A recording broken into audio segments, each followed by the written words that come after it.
ஆனால் ரொம்ப பக்குவமாக பேசுகிறாரு. பல சிக்கலான கேள்விகளை ரொம்ப அழகாக ஹேண்டில் பண்ணுறாரு.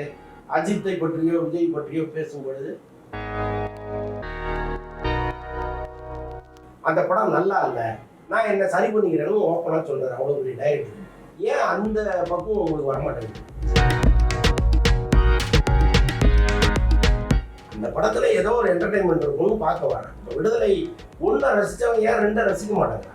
படம் முழுக்க நீங்க வந்து பிடிச்சாவே எடுக்கிறீங்க. அது வந்து ரொம்ப சுவாரஸ்யமா கொடுக்குற வித்தை தான் சினிமா. நீங்க ஆர்ட் ஃபிலிம் எடுக்கல, டாக்குமெண்ட்ரி படம் எடுக்கல, கமர்ஷியல் படம் தானே எடுக்கிறீங்க.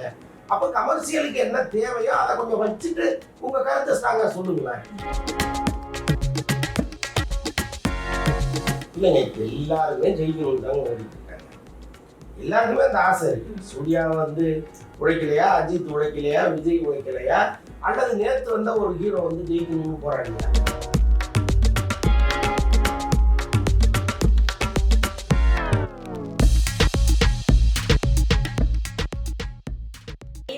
அப்படின்னு எடுத்துக்கிட்டாலே டைரக்டர் பாலா அப்படின்னாலே ஒரு சிலருக்கு பயம் இருக்கும். அவர் ரொம்ப டாமினண்டா இருப்பாங்க அப்படின்னு சொல்லுவாங்க. ஒரு சிலர் அவரோட படத்துல நடிக்கிறோம் அப்படின்னா ரொம்ப பயப்படுவாங்க. அந்த மாதிரிலாம் இருக்கும். ரீசெண்ட் டேஸ்ல அவர் ரொம்பவே சாதுவா ரொம்ப அமைதியா இருக்க மாதிரி இருக்கு சார். ரீசன் என்ன சார்? எதனால அப்படி மாறி இருக்காரு? ஒரு சேஞ்ச் எப்படி? பெரிய ஆளா இருந்தாலும் வந்துங்க வாழ்க்கை வந்து சில பாடங்களை கற்றுக் கொடுக்கும். காலை பிடிச்சிட்டு தலைகீழ அடிச்சு உணர வச்சிடும். கிட்டத்தட்ட பாலா அப்படிதான் வந்திருக்காருன்னு நான் நினைக்கிறேன். ஏன்னா இந்த பக்குவம் வந்து ஒரு 4 வருஷத்துக்கு முன்னாடியோ ஒரு 5 வருஷத்துக்கு முன்னாடியோ பாலாட்ட இருந்ததுன்னா கிடையாது. ஒருவேளை பாலா வந்து எல்லாருக்கும் இணக்கமான ஒரு நபராக இருந்திருந்தா பாலா வந்து இத்தனை வருஷத்துல ஏகப்பட்ட படங்கள் பண்ணியிருப்பார். பல நடிகர்களை வச்சு ஒரு படம் பண்ணியிருப்பார். ஆனால் அவருக்குன்னு ஒரு வட்டத்தை போட்டுக்கிட்டு நான் இப்படிதான் இருப்பேன், உனக்கு பிடிச்சிருந்தா இங்கே வா, இல்லைன்னா போயிட்டே எனக்கு அதை பற்றி கவலையே கிடையாதுன்னு சொல்ற ஒருத்தர் அவர். ஸோ இன்னைக்கு வந்து அவரும் கொஞ்சம் வாழ்க்கையை புரிஞ்சுக்கிட்டு நம்ம எப்படி பேசணும் அப்படின்னு நினைச்சு பேசுறாரு. உள்ளபடியே இப்படி ஒரு மாற்றம் தான் ஏதாவது ஒன்று நடந்திருக்கணும் இல்ல சார்? இல்லைங்க, பொதுவாக பாலாவோடு சேர்ந்து படம் பண்ணணுங்கிற எண்ணம் வந்து தயாரிப்பாளர்களுக்கு வரணும் இல்லை. பெரும்பாலும் அது இல்லாமல் போச்சு. நடுவில் சூர்யா வடநாடை விட்டு வெளியில போனாரு. அதுக்கப்புறம் வந்து அந்த படத்தை தொடர்வதற்கு ஒரு பெரிய சிக்கலாச்சு. ஏன்னா சூர்யாவே ஒரு விட்டு போன பிறகு நம்ம இதுக்கு ஒரு படம் கொடுக்கணும் அப்படின்னு சொல்லிட்டு பல பேர் ஒதுங்கினாங்க. நல்ல வேலையாக ஏஎல் விஜய்ங்கிற ஒரு டைரக்டர் வந்து மறுபடியும் எல்லாத்தையும் கோஆர்டினேட் பண்ணி சுரேஷ் காமாட்சியை கூப்பிட்டு வந்து, அருண் விஜயை கூப்பிட்டு வந்து, பாலாவை கூப்பிட்டு வந்து ஒரு வடிவமாக்குறாரு. ஒருவேளை ஏஎல் விஜய் நமக்கு என்னன்னு போயிருந்தாருன்னா இந்த ப்ராஜெக்ட் கூட வந்திருக்காது. ஸோ அப்படி ஒரு சூழலுக்கு பாலா சிக்கினார். அப்போ அவர் உட்காந்து யோசிப்பாங்க. என்ன இருந்தாலும் ஒரு கட்டத்தில் நம்ம உட்காந்து யோசிச்சு தானே ஏன் இங்கே தப்பு நடக்குது, நம்மகிட்ட தான் ஒரு வேளை தப்பு இருக்கு, அப்போ நம்ம கொஞ்சம் மாற்றிக்கோங்க அப்படின்னு அவர் கொஞ்சம் மாறிட்டார். நிஜமாவே மாறினது நல்ல விஷயம் தான். இப்போ இந்த பழைய பாலாவா இருந்திருந்தா இப்போ அவர் கொடுக்குற பேட்டியினுடைய விதமே வேறையா இருக்கு. ஆனால் ரொம்ப பக்குவமாக பேசுகிறாரு. பல சிக்கலான கேள்விகளை ரொம்ப அழகாக ஹேண்டில் பண்ணுறாரு. அஜித்தை பற்றியோ விஜய் பற்றியோ பேசும்பொழுது கரெக்டாக வந்து இல்லைங்க இது வேண்டாம்னு கட் பண்ணுறாரு. ஸோ அதுதான் பெரிய விஷயம். ஓகே சார், இப்போ அடுத்த ஒரு பெரிய டாக் அப்படின்னா புறநானூரோட டைட்டில் சேஞ்ச் தான் சார். ஆல்ரெடி வந்துட்டு சூர்யா நடிக்கிறாரு அப்படின்னு இருந்துட்டு இப்போ அது சிவகார்த்திகேயன் சாருக்கு போயிருக்கு. இப்போ வந்துட்டு திடீர்னு வந்துட்டு டைட்டிலை மாத்திரம் புறநானூறு இல்லை 1965 அப்படின்னு சொல்லிட்டு சொல்லியிருக்காங்க. திடீர் டைட்டில் சேஞ்ச் எதனால சார்? இல்லை, திடீர் டைட்டில் சேஞ்ச் எல்லாம் இல்லை. சூர்யா வந்து அதுலேருந்து விலகின பிறகு இவங்க தனியாக வந்து வேற ஒரு ஹீரோவோட படம் பண்ணணும்னு முடிவு எடுத்துட்டாங்க. அப்பயே புறநானூறு வேணாம்னு முடிவு எடுத்துட்டாங்க. ஏன்னா அது வந்து பாவம் சூர்யாவுக்கும் அவங்களுக்கும் ஏதோ ஒரு மனக்கசப்பு வந்துட்டாங்க. அதே நேரத்தில் சூர்யாவுக்கு பண்ண இருந்த டைட்டில்ல வேற ஒரு ஹீரோ வச்சு பண்ணா நாளைக்கு ஒரு வேலை பார்க்குறவங்க சூர்யாவை தப்பா பேசுறதுக்கு வாய்ப்புகள் இருக்கு. அந்த வாய்ப்பை நம்ம இது கொடுக்கணும். அதனால வேற ஒரு படம் பண்றேன், வேற ஒரு ஹீரோவோட பண்றேன்ட்டு போயிட்டாங்க. கதை அதுவா இருந்தா கூட தலைப்பு நம்ம வேற ஒண்ணு வச்சுக்கலாம். அந்த தலைப்புக்கு இருந்த ஒரு இம்பாக்ட் வந்துட்டு இந்த தலைப்புக்கு இருக்குமா சார்? ஏன்னா புறநானூறு அப்படின்னா ஒரு ஹிஸ்டாரிக்கல் ஸ்டோரி அந்த மாதிரி ரிலேட் பண்ணி பீப்புள்ஸ் போய் ஆடியன்ஸ் போய் பார்ப்பாங்க, அதுல என்ன சொல்றாங்க அப்படின்ற ஒரு விஷயம் இருக்கு. இப்போ டைட்டில் வந்துட்டு இப்போ பீரியட் பேஸ் பண்ணி வைக்கும் போது அதுல கதைக்களம் மாறதுக்கு வாய்ப்புகள் இருக்குது. கதைக்களம் மாறாதுங்க, அது அதே தானே இருக்கும். தலைப்பு மட்டும் அவங்க மாத்துறாங்க. எப்பவுமே படம் வந்ததுன்னா அந்த படத்தினுடைய தன்மையை பொறுத்து தான் வந்து அது டைட்டில் வந்து எவ்வளவு ஸ்ட்ராங்கானதுங்கிற முடிவுக்கே அது வரும். பட டைட்டில் இப்போ பாகுபலின்னு ஒரு டைட்டில் அனௌன்ஸ் பண்ணும்போது என்னடா இப்படி ஒரு டைட்டில் வச்சிருக்காரு ராஜமௌலின்னு நமக்கு இருந்துச்சு. ஆனா அந்த படம் வந்த பிறகு பாகுபலிங்கிற டைட்டில் மேலே ஒரு மரியாதை வந்துச்சு இல்லை. ஸோ அப்போ அந்த மாதிரி ஒரு மரியாதையை படம் உருவாக்கணும். இந்த 1965க்கும் அப்படி ஒரு மரியாதையை இந்த படம் உருவாக்கும். Okay sir. இப்போ ரீசன்ட் டைம்ஸ் சொன்னா அதுவும் பர்టిక్యులரா கங்குவா ரிலீஸ்க்கு அப்புறம் சொல்லணும்னா இந்த ரிவ்யூவர்ஸ் ப்ரொடியூசர்ஸ் சண்டை வந்துட்டு ரொம்ப பெருசா போயிட்டு இருக்குன்னு சொல்லலாம் சார். எல்லா மூவி தியேட்டர்ஸ்லயும் வந்துட்டு ரிவ்யூலாம் எடுக்கக்கூடாதுன்னு சொல்றாங்க, யாரும் ரிவ்யூஸ் பண்ணக்கூடாது அப்படின்னு சொல்றாங்க. இப்போ எஸ்பி நட்குமார் கூட இந்த ரிவ்யூவர்ஸ்லாம் வந்துட்டு சின்ன படங்களுக்கு ரிவ்யூ பண்ண மாட்டாங்க, நான் கேட்டா கூட பண்ணல அப்படின்ற மாதிரி மென்ஷன் பண்ணி சொல்லியிருந்தாரு. என்னதான் சார் சண்டை போகுது? இல்லை, ஒரு படத்துக்கு விமர்சனம் பண்ணுங்க பண்ணாதீங்கிற உரிமை வந்து அந்த யூடியூபர்ஸுக்கு தான் இருக்கு. உங்களை ஒரு படமா மதிக்கலன்னு தான் அர்த்தம். அவங்க எதை போட்டால் நிறைய பேர் பார்ப்பாங்களோ அதை போடுறதுக்கு வராங்க, அவ்வளோதான். இப்போ பெரிய படத்தை பற்றி நீங்கள் ஒரு ரிவ்யூ போட்டிங்கன்னா அதை ஒரு 1,00,000 பேர் பார்ப்பான். அவங்களுக்கு அதனால் வந்து ஏதோ ஒரு வகையில் யூஸ் இருக்குது. சின்ன படத்தை போடும்போது அவ்வளோ பேர் பார்க்க போகிறதில்ல. அப்போ எதுக்கு வந்து நாங்கள் ஒரு 4 பேருக்கு சம்பளம் கொடுத்து ஒரு கேமராமேனோ ஒரு எடிட்டரு ஒரு எதுக்கு போய் நிற்க வைக்கணும்னு அவங்க நினைக்கிறாங்க. ஸோ அப்போ பெரிய படங்களுக்கு தான் இங்கே மரியாதைங்கிறது ஆட்டோமேட்டிக்காகவே வந்துருச்சு. அது ஒன்றுமே பண்ண முடியாது. இன்னொன்று வந்து இப்போ விமர்சகர்கள் திட்டமிட்டு கங்குவா படத்தை காலி பண்ணிட்டாங்கன்னு சொல்கிறதையே நம்மளால ஏற்றுக்க முடியாது. படம் பண்ணலாம் இருந்துச்சு, அதை எல்லாருமே திட்டினாங்க, அவ்வளோதான். இப்போ அடுத்து கார்த்தி சுப்ராஜ் படம் வரப்போகுது, மொத்த கூட்டம் நின்று பாராட்டுச்சுன்னா என்ன பண்ண போகிறீங்க நீங்கள்? அப்போ ஏற்கனவே பேசுகிற வார்த்தையெல்லாம் வாபஸ் வாங்கிக்கிறீங்களா? அப்படி கிடையாதுல்ல. நாம ஒரு தப்பு பண்ணியிருக்கோங்கிறத முதல்ல நாம உணரணும். நம்ம எடுத்த படம் சரியில்லை அப்படிங்கிறத முதல்ல நம்ம உணரணும். அதை உணராம பேசுறதுங்கிறது வந்து ஏற்றுக்கொள்ள முடியாத ஒரு விஷயம். ஒன்றும் இல்லை, கேஜிஎஃப் டைரக்டர் சலார்னு ஒரு படம் எடுத்தார். அவர் சொல்றாரு, நான் வந்து ஒரு தவறான படத்தை எடுத்துட்டேன், அந்த படம் நல்லா இல்லை, நான் என்ன சரி பண்ணிக்கிறேன்னு ஓப்பனாக சொல்றாரு. அவ்வளோ பெரிய டைரக்டர். ஏன் அந்த பக்கம் உங்களுக்கு வரமாட்டேங்குது? இப்போவும் வந்து ஐயோ நான் தெரியாம ஒரு படத்தை எடுத்துட்டேன், நான் சரியில்லாத ஒரு படத்தை கொடுத்துட்டேன், இந்த விமர்சனத்தை நான் ஏற்றுக்கிறேன், அடுத்த முறை நான் சரி பண்ணிக்கிறேன்னு சொல்லிக்கிறதுல என்ன கஷ்டம்?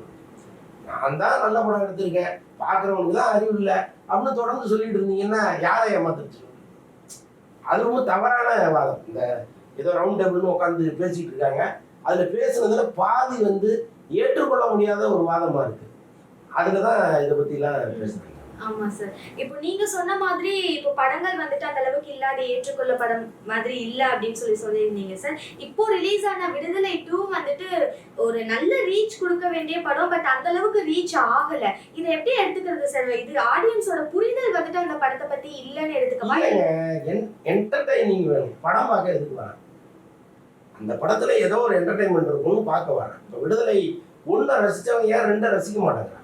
படம் முழுக்க நீங்க வந்து பிடிச்சாவே எடுக்கிறீங்க. அது வந்து ஒரு 40-50 வயசு மேற்பட்டவங்களுக்கு பிடிக்கும். அடடா கம்யூனிஸ்டத்தை பத்தி எப்படி சொல்லியிருக்காரு அப்படின்னு பிடிக்கும். இப்போ அடுத்த இன்னைக்கு +2 படிக்கிறவங்களோ கல்லூரியில் படிக்கிறவங்களோ இது எதுக்குடா தேவையில்லாமல் என்னவோ பேசிட்டு இருக்காரு. அப்போ என்ன பண்ணும், பேலன்ஸ்டா ஒரு படத்தை எடுக்கணும். உங்க கருத்தை நீங்க சொல்லுங்க, அதுல வந்து கொஞ்சம் இனிப்பு தடவி சொல்லுங்க. அந்த இனிப்பு தான் சுவாரஸ்யமான காட்சிகள்னு சொல்றான். அது அவரு நான் இப்படிதான் ராவா ஒரு படம் கொடுப்பேன், உங்களுக்கு ரசிக்கிற அறிவு இல்லை அப்படின்னா இல்லாமல் போகட்டும், அது வேற என்ன செய்ய முடியும்? அதனால தானே அந்த படம் இன்னைக்கு லாஸ்ன்னு சொல்றாங்க. எப்பவுமே ஒரு தயாரிப்பாளர் படம் போடுறாருன்னா நான் என் கருத்தை சொல்றதுல தான் உறுதியா இருப்பேன், அந்த தயாரிப்பாளர் படம் போனா என்ன வந்தா என்னான்னு ஒரு இயக்குனர் நினைச்சாருன்னா இங்க இண்டஸ்ட்ரியை ஸ்தம்பிச்சு போயிடும். நீங்க எவ்வளவு கடினமான கதையையும் ரொம்ப சுவாரஸ்யமா கொடுக்குற வித்தை தான் சினிமா. நீங்க ஆர்ட் ஃபிலிம் எடுக்கல, டாக்குமெண்ட்ரி படம் எடுக்கல, கமர்ஷியல் படம் தானே எடுக்கிறீங்க. அப்போ கமர்ஷியலுக்கு என்ன தேவையோ அதை கொஞ்சம் வச்சுட்டு உங்க கருத்தை ஸ்ட்ராங்கா சொல்லுங்களேன். எவ்வளோ படங்கள் இங்கே வந்துருக்குங்க. நாயகன் ஒரு படம், அது நீங்க விடுதலை 2 மாதிரியும் எடுக்கலாம், விடுதலை பார்ட் 1 மாதிரியும் எடுக்கலாம். ஆனால் அவர் எவ்வளோ அழகாக எடுத்தார். அதுக்குள்ள ஒரு காதல், ஒரு ஒரு இக்கட்டான சூழல்ல ஹீரோ என்ன பண்றாங்கிற ஒரு விஷயம், அந்த டிராவலே அப்படி இருக்கும். அந்த மாதிரி தான் நாங்கள் சினிமா சொல்லணும். சினிமா மொழிங்கிறதே வேற இல்லை. இப்போ அது தெரியாமல் நான் வந்து ட்ரையாக தான் ஒரு கதையை சொல்லுவேன், நீ பார்த்தே ஆகணும்னு யாரையும் வற்புறுத்த முடியாது. ஸோ அப்படிதான் இன்னைக்கு சினிமா போயிட்டு இருக்கு. என்னன்னா சரியில்லாத ஒரு படத்தை எடுத்துட வேண்டியது, அதை விமர்சகர்கள் வந்து விமர்சனம் பண்ண நீ ஏன் பண்ண, உன்னால தான் படம் ஓடல, நீ திட்டமிட்டு பண்ண, நீ அந்த ஹீரோ மேலே உனக்கு கோபம், இந்த ஹீரோ மேலே உனக்கு கோபம்னா அதே ஹீரோவை பாராட்டின வாய் தானே இருக்குது. நாளைக்கு அதே ஹீரோ சூர்யா நடிச்சு நாளைக்கு கார்த்தி சுப்ராஜ் படம் வருதுங்க, நல்லா இருந்தால் அவ்வளோ பேரும் கொண்டாட போகிறாங்க. அங்கே எங்கேருந்து வன்மம் வந்துச்சு? இது உங்களுக்கு புரிய மாட்டேங்குது. ஒரு படம் ஓடலை அப்படின்னா ஏன் ஓடலன்னு சுய பரிசோதனை பண்ணுங்க முதல்ல. ஏன் இவ்வளவு பேர் பேசுனாங்கன்னு சுய பரிசோதனை பண்ணுங்க. அது பண்ணாம எதிராளியை குறை சொல்லிட்டே இருந்தீங்கன்னா நீங்க முன்னேற முடியாது. அவ்வளவுதான். சார் இப்போ கேம் சேஞ்சர் படத்துக்கு வந்துட்டு மொத்தமா பட்ஜெட் 400 கோடின்னு இப்ப 5 பாட்டு எடுத்ததுக்கு 92 கோடி அப்படின்னு சொல்லியிருக்காங்க சார். இது எந்த அளவுக்கு உண்மை சார்? அது அது வந்து ஒரு ரூமரான தகவல் தான்.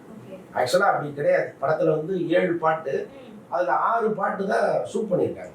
ஒரு பாட்டு வந்து எக்ஸ்ட்ரா அப்படியே ஆடியோவா கொடுத்துருவாங்க போல இருக்கு. பட் நம்ம விசாரிச்ச வரைக்கும் சில பாடல்களுக்கு 8 கோடி செலவு பண்ணியிருக்காங்க, சில பாடல்களுக்கு ஒரு 9 கோடி செலவு பண்ணியிருக்காங்க. அவ்வளோதான். அதை தாண்டி எந்த பாட்டுக்கும் பெருசாக அவங்க செலவு பண்ணல. பட் அப்படி இருந்தும் எதுக்கு இப்படி ஒரு தகவல் வெளியில் வருதுன்னு நமக்கு தெரியல. நான் அந்த படத்தில் ஒர்க் பண்ண முக்கியமான ஒரு டெக்னீஷியன்ட்டை நான் பேசிட்டேன். இல்லை சார், வெளியில் வர்ற தகவல்லாம் வந்து தவறானது, இவ்வளோதான் செலவு பண்ணியிருக்காங்க அப்படின்னு சொன்னேன். அப்ப அந்த 92 கோடி அப்படின்றது முழுக்க முழுக்க பொய்யான தகவல். ஆமாம் ஆமாம். சார் இப்போ 2025ல ஒரு ஹீரோ கையில வந்துட்டு ஏகப்பட்ட ப்ராஜெக்ட்ஸ் இருக்கு அப்படின்னா தனுஷ் அவர்களை சொல்லிக்கலாம். அவரோட கெரியர்ல இந்த ஒரு வருஷம் வந்துட்டு ரொம்ப முக்கியமானதா இருக்கும்னு நினைக்கிறேன். ஒரு படம் ரிலீஸ் ஆகுற இடத்துல இருக்கு. இப்போ வந்துட்டு இட்லி கடையோட போஸ்டர் வந்து ரிலீஸ் ஆயிருக்கு. ஸோ அவர் 2025ல மனுஷனுக்கு ஏதோ ஒரு பெரிய இது இருக்கு அப்படின்றது தெரிஞ்சிருச்சு. இப்போ அவரை தாண்டி இந்த ஹீரோஸ்லாம் வந்துட்டு இதுல சாதிக்கிறதுக்கு வாய்ப்புகள் இருக்கு அப்படின்னா யார் யாரெல்லாம் எடுத்துக்கலாம் சார்?